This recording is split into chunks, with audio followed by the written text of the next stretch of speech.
भी आए।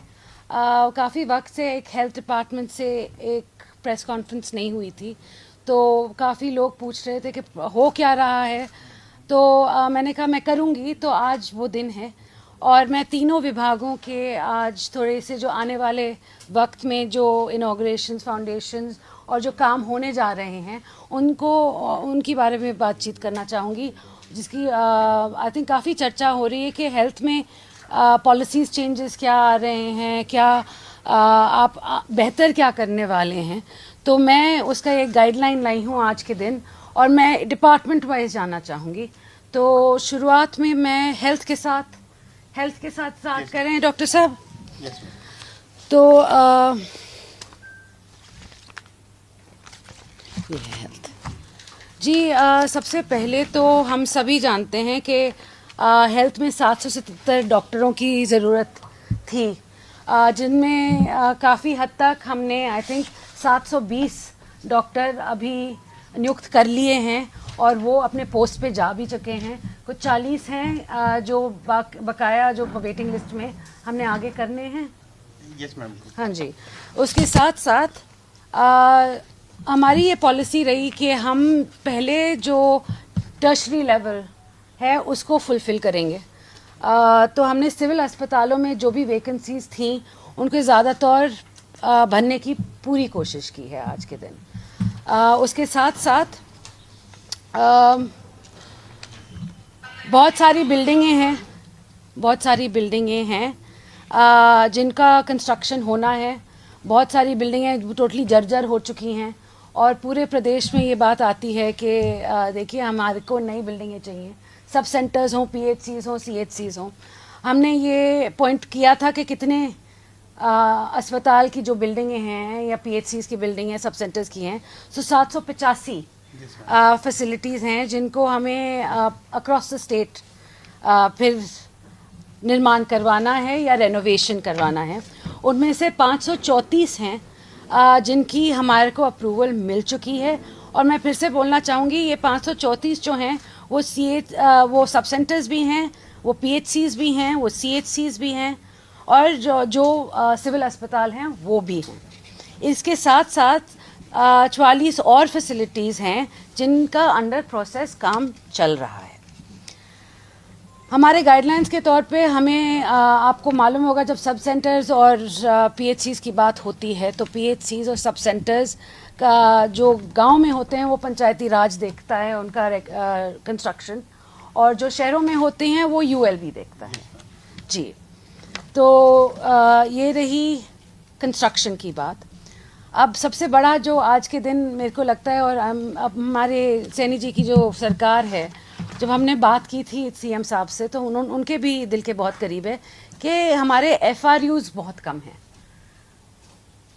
First response unit, और हम चाहते हैं कि एफआरयूज़ बनता है त्रिकोण से।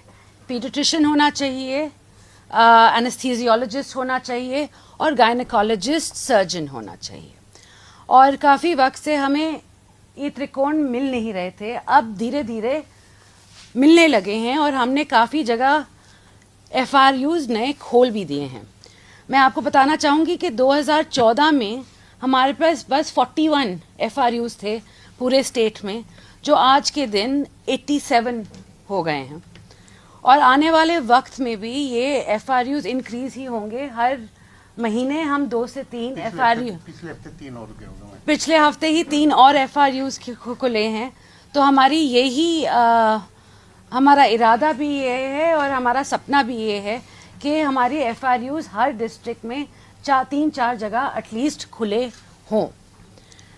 इसके साथ साथ ब्लड बैंक्स की भी बात चर्चा होती है कि सरकार के पास ब्लड बैंक्स नहीं हैं। हमने 2 नए ब्लड बैंक्स भी शुरू किए हैं, सिविल अस्पताल चरखी दादरी और पानीपत में।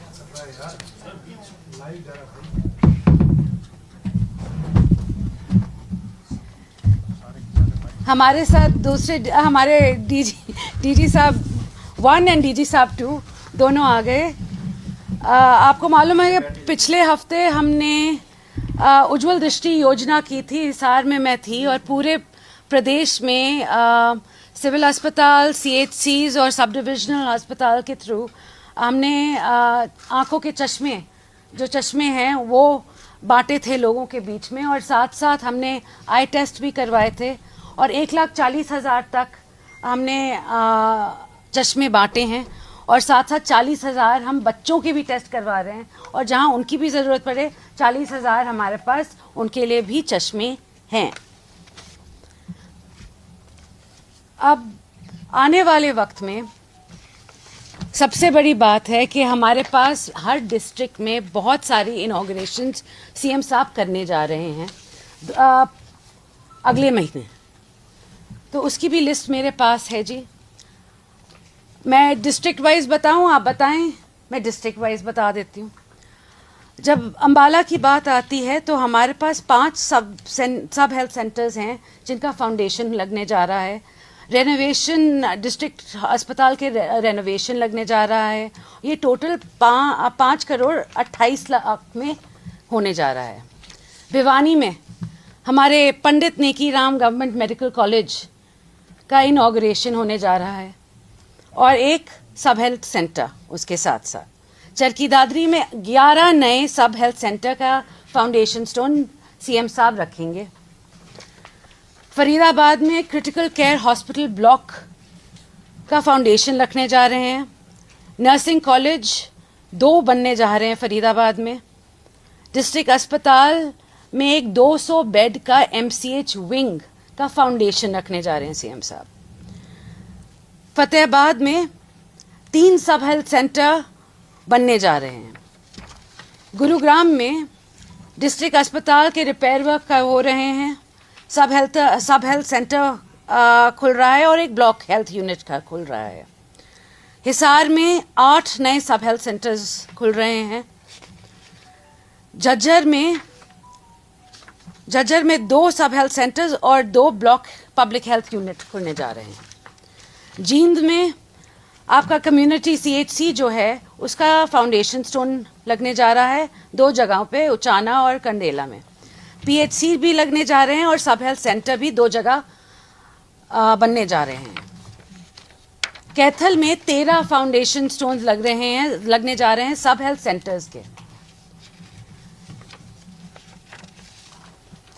अब करनाल में क्रिटिकल केयर ब्लॉक का फाउंडेशन लगने जा रहा है।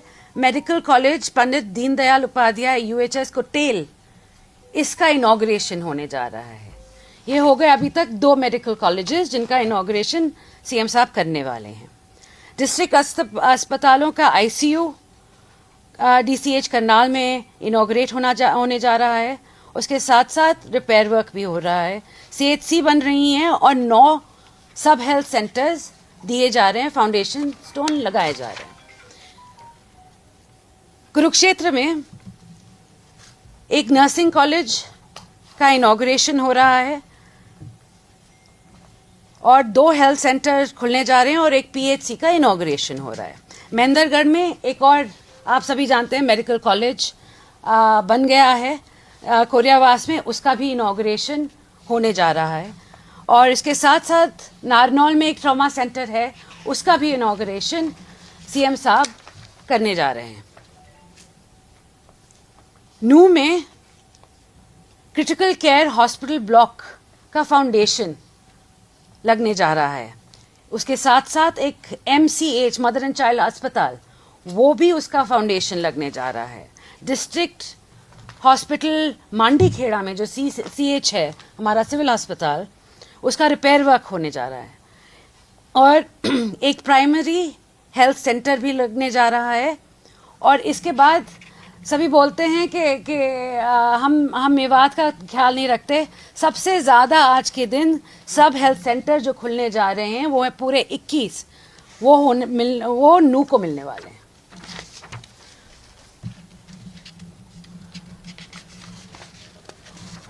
पलवल की बात हो तो डिस्ट्रिक्ट अस्पताल का रिपेयर वर्क और 7 न्यू सब हेल्थ सेंटर्स। पानीपत में भी आपके डिस्ट्रिक्ट हॉस्पिटल में आईसीयू, उसका इनॉग्रेशन होने वाला है। प्राइमरी हेल्थ सेंटर्स 2 खुलने वाले हैं, सब सेंटर 1।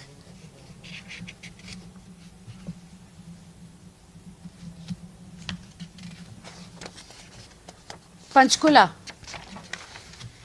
यहाँ पे एक कॉलेज ऑफ नर्सिंग का इनॉग्रेशन, बिल्डिंग का इनॉग्रेशन होने वाला है।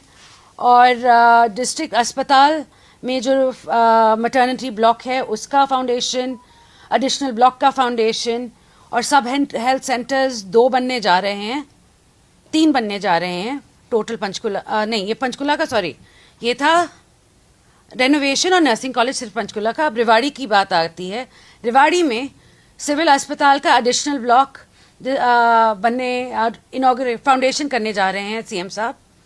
मैटरनिटी ब्लॉक का फाउंडेशन करने जा रहे हैं सीएम साहब।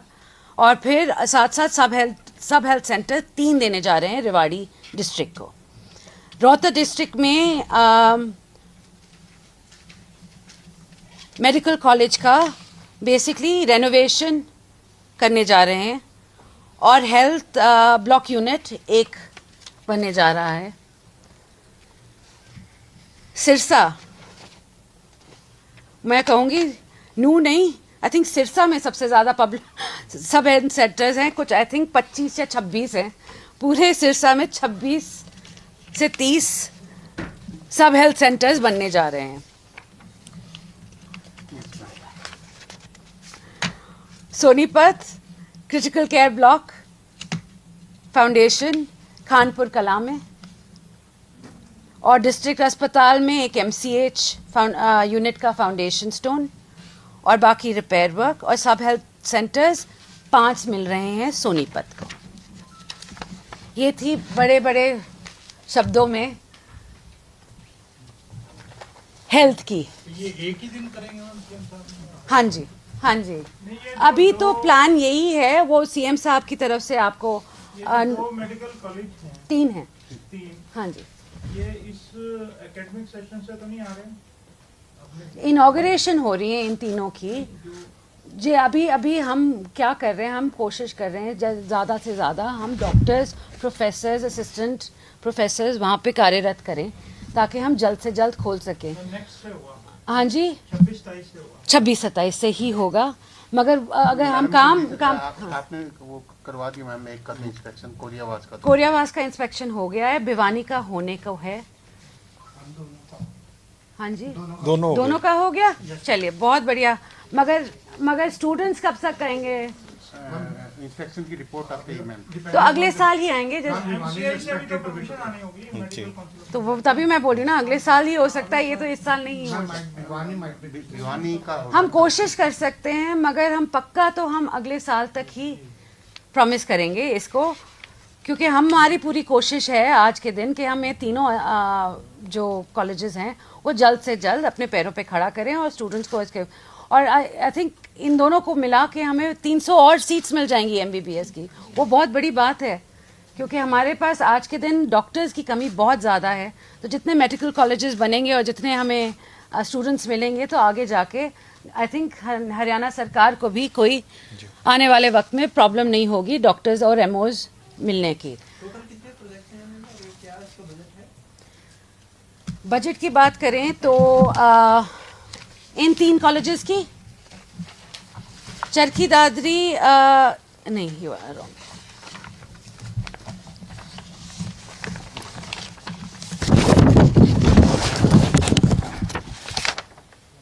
नहीं, ये सारे प्रोजेक्ट्स की, सिर्फ कॉलेजेस की पूरे की 2256.30 करोड़ इनॉग्रेशन की है, और फाउंडेशन की 594 करोड़ 50 लाख 594 करोड़ 50 हजार।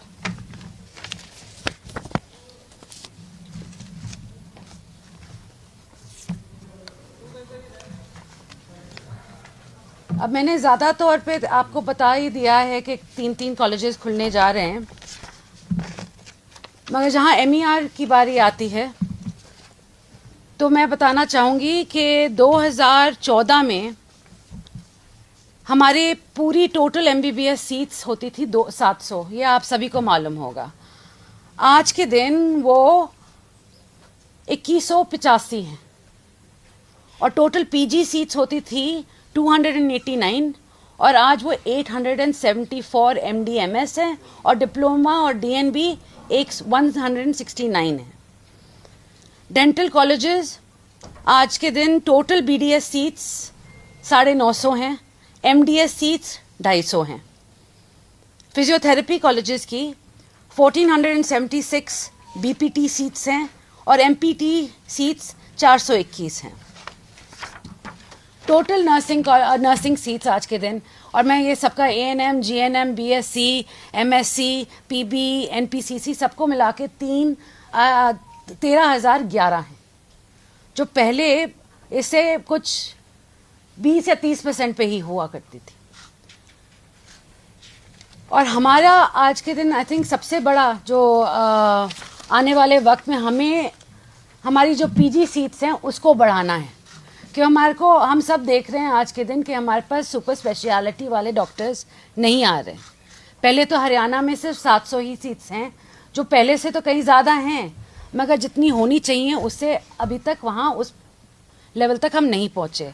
तो इन मेडिकल कॉलेजेस के थ्रू हम PG सीट्स भी और इंक्रीज़ करके सुपर स्पेशलिटी डॉक्टर्स अपने बीच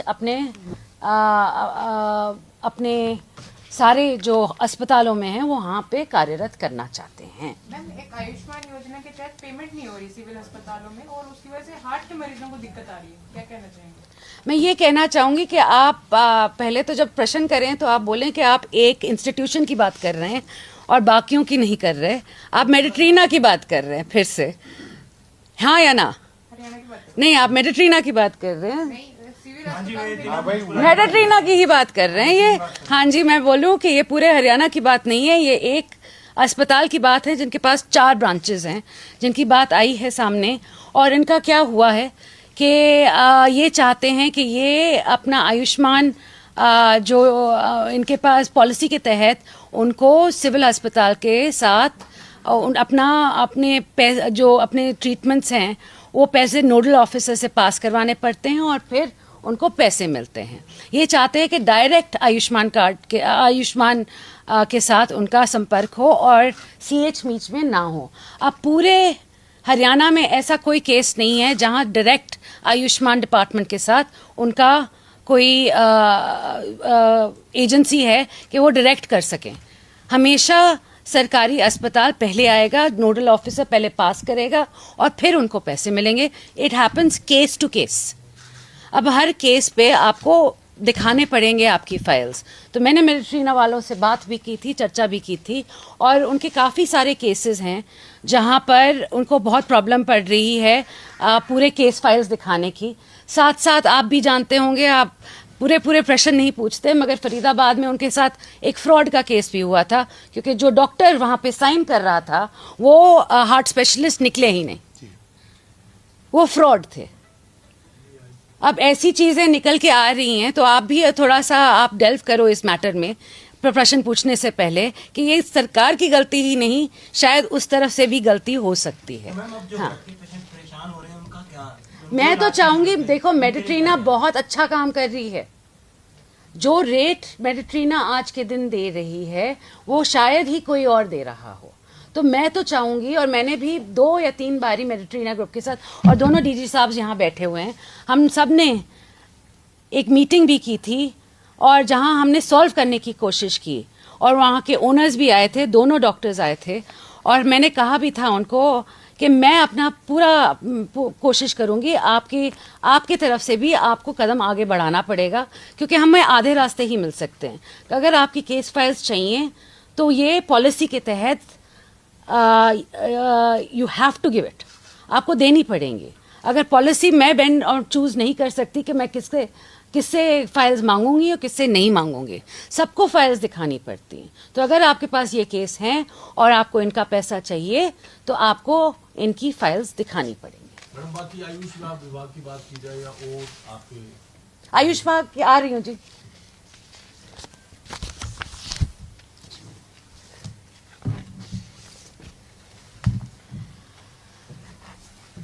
सबसे पहले तो आयुष विभाग का सबसे बड़ा आज के दिन आई वुड से सैनी साहब की सरकार का जो सपना है वो कुरुक्षेत्र की जो यूनिवर्सिटी बनने जा रही है वो है।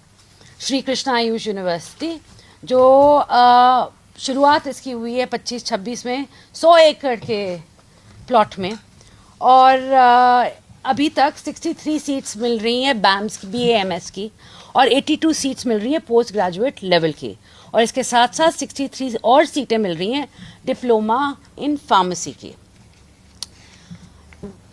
एक आयुष हर्बल पार्क इस्टेब्लिश हो रहा है रेवाड़ी में भी और एक जींद में भी। प्रोविजन ऑफ गवर्नमेंट ने एक होम्योपैथिक कॉलेज, आई थिंक 2020 या 21 की बात है, आयुष, हाँ जी, होम्योपैथिक कॉलेज जो चांदपुरा में बनने जा रहा है, ये अभी भी बन रहा है। इसके ऊपर मैंने काम और करवाना है और जल्द करवाना है, क्योंकि काफ़ी वक्त हो गया है इसको निकले हुए, और ये अभी तक बना नहीं है। मगर हमारे मैनिफेस्ट, हमारे आने वाले वक्त के जो हमारे काम हैं उसमें ये सबसे प्रायोरिटी पे है आयुष के। ये एक तो श्री कृष्णा यूनिवर्सिटी और ये होम्योपैथिक कॉलेज। लिटिगेशन में चला गया था। हाँ जी, डीजी साहब बता रहे हैं कि वो लिटिगेशन में चला गया है, इसलिए उसका काम थोड़ा वक्त लग रहा है। अब दोबारा से रीटेंडर होगा। 421 आयुष डिस्पेंसरी, 111 सब हेल्थ सेंटर अपग्रेड हो गए हैं आयुष्मान आरोग्य मंदिर में। इनमें से 201 आयुष्मान आरोग्य मंदिर NABH से सर्टिफाइड हैं। इसके साथ साथ ये हो गई आपकी बात बेसिकली पूरे हेल्थ, MER और आयुष में जो काम हो रहा है आज के दिन।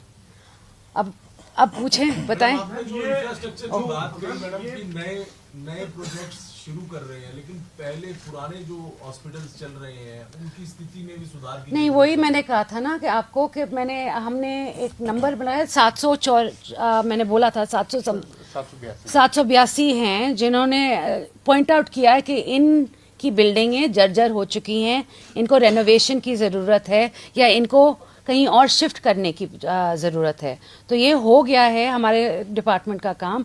इसके साथ साथ 500 समथिंग पे अप्रूवल भी आ गई है, और आई थिंक 44 और की अप्रूवल हम वेट कर रहे हैं। तो कितना टाइम कह सकते हैं, क्योंकि मैडम कई जगहों पर देखने को मिलता है कि बारिश हो रही है तो हॉस्पिटल में पानी निकल जाता है, मरीजों को काफी दिक्कत नहीं, आती है। ये बहुत इंपॉर्टेंट चीज़ है, बिल्कुल। टाइम पीरियड रखा है, कितने टाइम में उनकी रेनोवेशन? देखिए जी, मैं इतना कह सकती हूँ कि आप सब जानते हैं हेल्थ डिपार्टमेंट कंस्ट्रक्शन में नहीं है, मगर हम ओवरसी करने की कोशिश करते हैं, और हम PWD से हर महीने एक मीटिंग कर रहे हैं PWD डिपार्टमेंट से कि ये जल्द से जल्द जो भी काम रह गए हैं आधे अधूरे, वो जल्द से जल्द पूरे हों, ताकि जो रेनोवेशन का काम भी है, क्योंकि बहुत सारी टाइम जो होता है कि जब तक पूरी परमिशन मिल जाती है बिल्डिंग करने की। हाँ जी, पैसे ट्रांसफर कर चुके हैं हम सारे के सारे अस्पतालों के लिए, पूरे हरियाणा के नंबर ऑफ टॉयलेट्स के भी, ब्यूटिफिकेशन के भी, उनमें जो भी कमियां हैं वो रेनोवेशन की भी पैसे ट्रांसफर हो चुके हैं। जिला स्तरीय जो अस्पताल हैं आप, हाँ जी, क्योंकि आजकल टेस्ट पे बड़ा फोकस होता है, वहाँ पर CT स्कैन है, MRI वगैरह है, वो कोई ऐसी है कि हम इतने टाइम में कर देंगे, या PP मोड में कोई ऐसा चल रहा है विचाराधीन है मामला? नहीं, तरह के टेस्ट, क्योंकि आजकल टेस्ट पे डॉक्टर्स का बड़ा फोकस रहता है और प्राइवेटली बड़े कॉस्टली हैं वो। तो सबसे 17 जगह हमारे CT स्कैन सेंटर चल रहे हैं। नॉट ओनली CT स्कैन, आजकल MRI का मैडम ने ये पैथ लैब्स की भी बात कर रहे हैं। मैडम ने हाँ। आने के बाद यही वो दिया है, आदेश दिए हैं अभी सारी जगह MRI हो, तो MRI के 9 जगह की MRI के टेंडर हम फ्लोट कर चुके हैं, हमारे पास आ चुकी हैं। जल्दी बिड खोल के हम उनको अलॉट कर देंगे। साथ साथ एक्सरे मशीन्स की भी हो गई हैं, अल्ट्रासाउंड्स की होनी है। Ma'am, x-ray machine DR system यानी Yes. जो डिजिटल रेडियोग्राफी सिस्टम, अभी उसमें फिल्म की जरूरत नहीं, डॉक्टर के पास ही देश में चली जाएगी, डिजिटल हो जाती है, और बहुत सारी जगह। हाँ जी, सिविल हॉस्पिटल में बिल्डिंग तो बन गई है, लेकिन सुविधाओं की अब भी कमी है। मरीज एडमिट हो रहे हैं तो पंखा भी अपना घर से लेके आ रहे हैं कि यहाँ पे गर्मी लगेगी, इसलिए पंखे भी लगे हुए हैं खुद के, उनके टेबल फैन भी, और बाथरूम में जाने की जगह ही नहीं है। व्यवस्था बहुत खराब है, सफाई नहीं हो पा रही है। और सबसे बड़ी बात ये मैम, देखिए मैडम ने आके सबसे पहले जो विजिट किया था यमुनानगर में, और उसके बाद पंचकुला में विजिट किया मैडम ने, और नंबर ऑफ देखो बाथरूम सुधार, नंबर ऑफ बाथरूम आपको पता है, फुटफॉल लगभग पंचकुला में 5000 के आसपास पेशेंट डेली अच्छा, फुटफॉल को तो देखिए हमारा इतना बड़ा इंफ्रास्ट्रक्चर है, हम ये बात तो आप खुद ही ले सकते हैं कि 5000 अगर लोग आ रहे हैं तो वो जी, मैं एक चीज मैं कहूँ, एक चीज ये बहस बन जाएगी। मैं बता दूं, एक सबसे ज्यादा डॉक्टर्स आज के दिन पंचकुला में ही कार्यरत हैं पूरे हरियाणा में। तो जब आप बात करते हैं कि यहाँ पे फैसिलिटीज नहीं मिल रही, बिल्कुल मिल रही हैं, क्योंकि पंचकुला जितने डॉक्टर्स कहीं शायद ही किसी और डिस्ट्रिक्ट में होंगे आज के। नहीं, दूसरी बात, no, now we come to cleanliness. इतनी बड़ी बिल्डिंग बना दी गई है, फायर ब्रिगेड की कोई भी अभी तक उसमें एनओसी नहीं हुई है, और ओपीडी शुरू कर दी गई, तो कल को कोई हादसा होता है कौन जिम्मेदार होगा? नहीं, वो फाइनल स्टेज में है, प्रोविजनल हमने परमिशन मांग ली है, उसको सर प्रोविजनल एनओसी दे दी थी। बिल्कुल। ओपीडी आप लोगों ने चालू कर दी? ओपीडी सिर्फ अभी हमने ग्राउंड फ्लोर पे और फर्स्ट फ्लोर पे हमने स्टार्ट किया। जो प्रेग्नेंट लेडीज होती है उनको 10 दिन रखा था, क्योंकि उनका स्टाफ ही नहीं है। खुद वहाँ की डॉक्टर बोलते हैं कहाँ पे? पंचकुला की बात कर रहे हैं आप? अच्छा, आप सब पंचकुला से ही वास्ता रखते हैं, तो पंचकुला की बात, बाकी हरियाणा कोई इंटरेस्ट नहीं है। मगर मैं बात कर लूँ, नहीं, तो पूरा हरियाणा जो क्लीनेज की बात है वो पूरे हरियाणा में मैं अगर मेरे को 2 मिनट दें तो ये सबसे बड़ी बात है। मैंने यमुनानगर भी जाके देखा था और मैंने यही कहा था कि हमारे जो फाइल्स पे लिखा हुआ होता है कि हमारे पास स्वीपर हैं इतने सारे, HKRA ने लगा रखे हैं, फर्जन आप कहो कि 40 लगा रखे हैं और 10 काम कर रहे हैं, तो बाकी 30 क्या कर रहे हैं? मैंने पूछी थी तो उन्होंने कहा था कि जब HKRA लगा था तो ये सारे स्वीपर्स में आ गए थे, मगर कुछ कहीं लगे हुए हैं, कुछ कहीं लगे हुए हैं। या तो उन्हीं को 40 को आप काम करवाओ। आपको हॉस्पिटल में तो एक भी नहीं मिलता जी, वो तो कहीं आपको पहले आउटसोर्सिंग पे ठेकेदार ने कोई काम लगा रखे थे, वो कोई डाटा एंट्री ऑपरेटर का काम कर रहे हैं अस्पताल में ही। जियो फेंसिंग वाला कोई सॉल्यूशन नहीं, see geo fencing also, first let's finish this, I will say this at the end of the day, मेरे लिए बहुत प्रायोरिटी है क्लेanलीनेस। बाथरूम, शौचालय साफ होने चाहिए, जितनी भी फुटफॉल हो, मगर बाथरूम साफ मिलने चाहिए। तो आने वाले वक्त में आप देखेंगे ये मेरी प्रायोरिटी है, और मैं आपको आश्वस्त करना चाहती हूँ कि आगे चल के आपको बेहतर सिचुएशन मिलेगी अस्पतालों में। और जो लोग स्वीपरिंग का काम कर रहे हैं और या लगे हुए हैं उस पर, तो उनको स्वीपिंग का काम करना चाहिए, क्योंकि हमारे और तौर से तो हमने 40 दे रखे हैं स्वीपर। अगर वो 10 ही काम कर रहे हैं तो उसमें कोई ना कोई मिसकम्युनिकेशन, कोई गैप है, तो वो गैप हमको सही करना है आने वाले वक्त में। अब आप बात कर रहे थे जियो फेंसिंग की बात। जियो फेंसिंग में मेरे पास आए थे नर्सेज, डॉक्टर्स के रिप्रेजेंटेटिव, और उन्होंने कहा था कि देखिए हमारे को क्यों किया जा रहा है, ये आपको भी पता होगा, उन्होंने आपको भी ज्ञापन या कुछ दिया होगा कि हमारा ही डिपार्टमेंट ऐसा क्यों है, बाकी डिपार्टमेंट में नहीं है। और मेरा बस एक ही जवाब है इसका कि हम एक इमरजेंसी सर्विस डिपार्टमेंट हैं, और हमें नहीं पता तो होता कि कब क्या होने वाला है, और हमारी ज़रूरत कभी भी पड़ सकती है, तो हमको सचेत रहना पड़ेगा। और हमारे पास बहुत सारे डॉक्टर्स हैं जो दिन रात एक कर रहे हैं, बहुत मेहनत कर रहे हैं। हाँ, कुछ ऐसे भी डॉक्टर्स हैं जो अच्छा काम नहीं कर रहे हैं, तो उनमें फ़र्क ये है कि आज के दिन जो अच्छा काम कर रहे हैं वो नहीं आ रहे आगे। शुरू से ऐसा ही होता है। हमें बस ये देखो, मेरे पास हर डिस्ट्रिक्ट में लोग आते हैं कि ये PHC फलाना PHC में डॉक्टर नहीं आ रहा, सुबह नहीं आ रहा या नहीं आ रही, और 2-2 दिन चले जाते, वो नहीं आते। और वो डॉक्टर से मिलती हूँ तो वो बोलते हैं कि हम तो वहाँ थे, अब मैं वहाँ नहीं थी, अब मैं किसको बिलीव करूँ?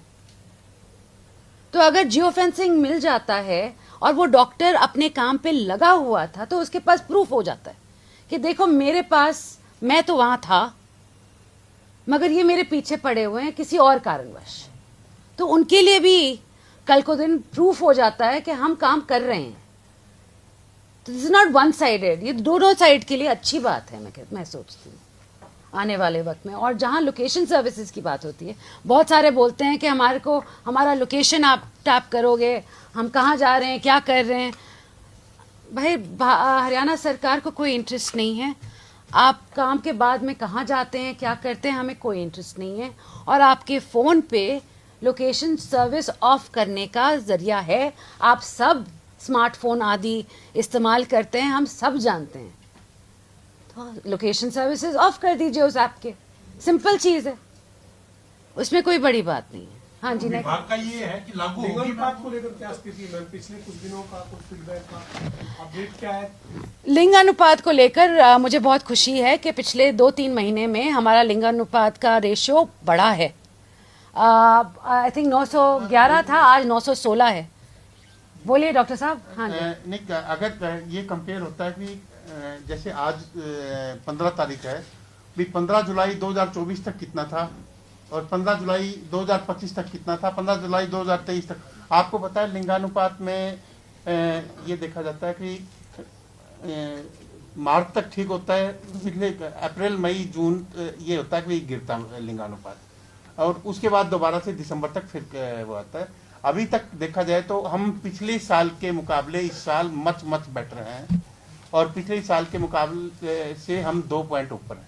फिगर क्या है सर? फिगर देखिए, हर हफ्ते अलग से फिगर हर महीने नहीं, वैसे भी लिंगानुपात हर 2 महीने होती है, हर महीने भी नहीं होती। आपके गांव का जैसे बढ़ा वैसे पूरे प्रदेश का मैं आशा करती हूँ कि आने वाले वक्त में मेरे गांव में 1000 लड़कों से 1021 लड़कियां हुई थी। ये बहुत गर्व की बात है मेरे लिए, और मैं सभी हरियाणा के गांव वासियों से बोलूँगी कि रामपुरा का एग्जाम्पल दूंगी कि आप भी ऐसा करके दिखाएं और हरियाणा का नाम प्लीज रोशन करें। मैम, 17,000 महिलाओं को जो जवाब मांगा गया था, हाँ जी, क्या अपडेट है?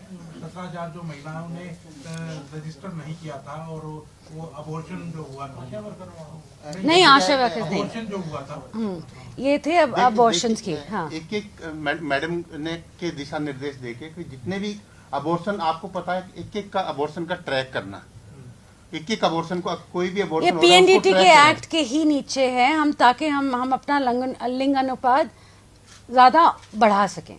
तो उसी को लेकर हम सबने डिपार्टमेंट ने, मैंने ये कहा कि जब एक गर्भवती महिला, सबको मालूम है आंगनवाड़ी आशा वर्कर्स इतला कर देती हैं, और अगर पहले ही 10, 12, 15 हफ्ते में अगर उनका अबॉर्शन हो जाता है तो वो क्यों हुआ, यह हेल्थ रीजंस के कारण हुआ, उन्होंने जाके करवाया क्या है और कहाँ करवाया, वो भी इम्पोर्टेंट है, ताकि जाने तो कि वो कैसे हुआ, क्या वो रजिस्टर्ड हैं अस्पताल, वो नहीं है रजिस्टर्ड अस्पताल।